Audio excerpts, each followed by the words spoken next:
The wisest person I ever met in my life, a third grade dropout. Wisest and dropout in the same sentence is rather oxymoronic, like jumbo shrimp.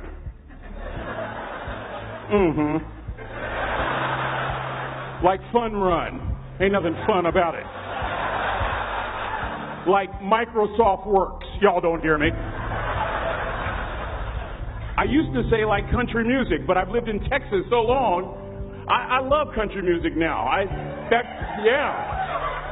hunt, I fish, I have cowboy boots and y'all, I'm a black-neck redneck. Do you hear what I'm saying to you? No longer oxymoronic for me to say country music. And it's not oxymoronic for me to say third grade and dropout. That third grade dropout, the wisest person I ever met in my life, who taught me to combine knowledge and wisdom to make an impact, was my father. A simple cook. Wisest man I ever met in my life. Just a simple cook.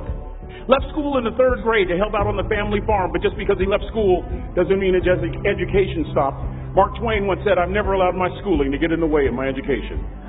My father taught himself how to read, taught himself how to write, decided in the midst of Jim Crowism, as America was breathing the last gasp of the Civil War, my father decided he was going to stand and be a man. Not a black man, not a brown man, not a white man, but a man. He literally challenged himself to be the best that he could all the days of his life. I have 4 degrees. My brother is a judge. We're not the smartest ones in our family. It's a third grade dropout daddy. A third grade dropout daddy who was quoting Michelangelo, saying to us, "Boys, I won't have a problem if you aim high and miss, but I'm going to have a real issue if you aim low and hit." A country mother quoting Henry Ford, saying, "If you think you can or if you think you can't, you're right." I learned that from a third grade drop. Simple lessons. Lessons like these. Son, you'd rather be an hour early than a minute late. We never knew what time it was at my house because the clocks were always ahead. My mother said for nearly 30 years my father left the house at 3:45 in the morning. One day she asked him, "Why, Daddy?" He said, "Maybe one of my boys will catch me in the act of excellence. I want to share a few things with you." Aristotle said, "You are what you repeatedly do." Therefore, excellence ought to be a habit, not an act. Don't ever forget that. I know you're tough, but always remember to be kind. Always. Don't ever forget that. Never embarrass Mama. Yeah. If Mama ain't happy, ain't nobody happy. If Daddy ain't happy, don't nobody care. But, I'm trying to tell you. Next lesson. Lesson from a cook over there in the galley. Son, make sure your servant's towel is bigger than your ego. Ego is the anesthesia that deadens the pain of stupidity. Y'all might have a relative in mind you want to send that to. Let me say it again. Ego is the anesthesia that deadens the pain of stupidity. Pride is the burden of a foolish person. John Wooden coached basketball at UCLA for a living, but his calling was to impact people. And with all those national championships, guess what he was found doing in the middle of the week? Going into the cupboard, grabbing a broom, and sweeping his own gym floor. You want to make an impact? Find your broom. Every day of your life, you find your broom. You grow your influence that way. That way you're attracting people so that you can impact them. Final lesson. Son, you're going to do a job. Do it right. I've always been told how average I can be. Always been criticized about being average. But I want to tell you something.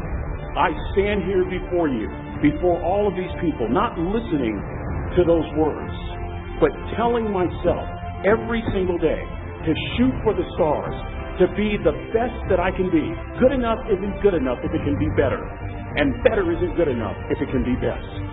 Let me close with a very personal story that I think will bring all this into focus. Wisdom will come to you in the unlikeliest of sources, a lot of times through failure. When you hit rock bottom, remember this.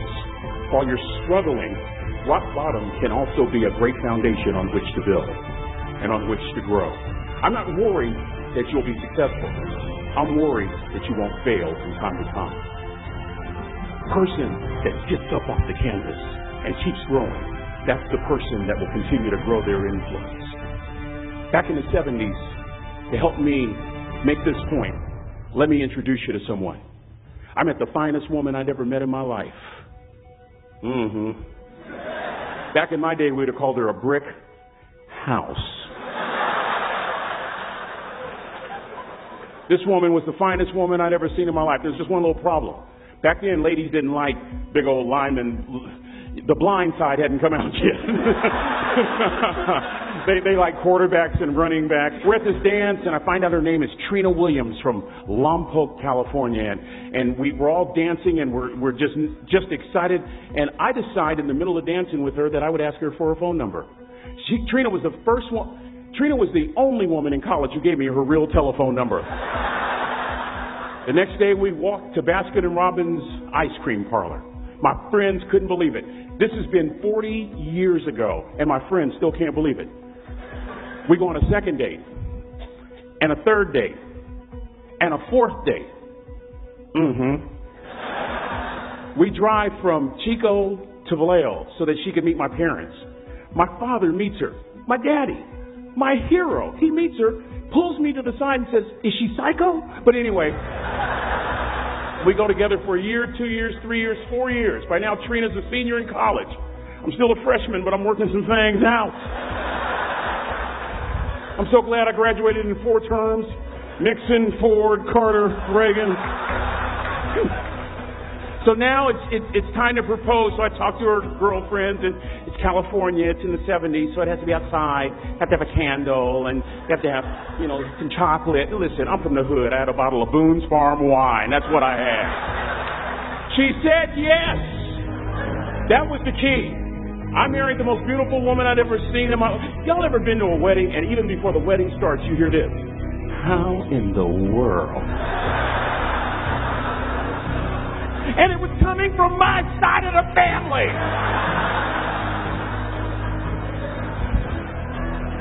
We get married. We have a few children. Our lives are great. One day, Trina finds a lump in her left breast. Breast cancer. 6 years after that diagnosis, me and my 2 little boys walked up to Mommy's casket. And for 2 years, my heart didn't beat. If it wasn't for my faith in God, I wouldn't be standing here today. If it wasn't for those 2 little boys, there would have been no reason for which to go on. I was completely lost. That was rock bottom. You know what sustained me? The wisdom of a 3rd grade dropout. The wisdom of a simple cook. We're at the casket. I'd never seen my dad cry. But this time I saw my dad cry. That was his daughter. Trina was his daughter, not his daughter-in-law. And I'm right behind my father, about to see her for the last time on this earth. And my father shared 3 words with me that changed my life right there at the casket. It would be the last lesson he would ever teach me. He said, "Son, just stand. You keep standing. You keep standing. No matter how rough the sea, you keep standing." And I'm not talking about just water. You keep standing. No matter what, you don't give up. And as clearly as I'm talking to you today, these were some of her last words to me. She looked me in the eye and she said, "It doesn't matter to me any longer how long I live. What matters to me most is how I live." I ask y'all one question. A question that I was asked all my life by a 3rd grade dropout. How you living? How you living? Every day ask yourself that question, how you living? Here's what a cook would suggest you to live this way. That you would not judge. That you would show up early. That you'd be kind. That you'd make sure that that servant's towel is huge and used. That if you're going to do something, you do it the right way. That cook would tell you this, that it's never wrong to do the right thing. That how you do anything is how you do everything. And in that way, you will grow your influence to make an impact.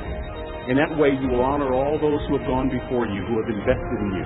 Look in those unlikeliest places for wisdom. Enhance your life every day by seeking that wisdom and asking yourself every night, how am I living? May God richly bless y'all. Thank you for having me.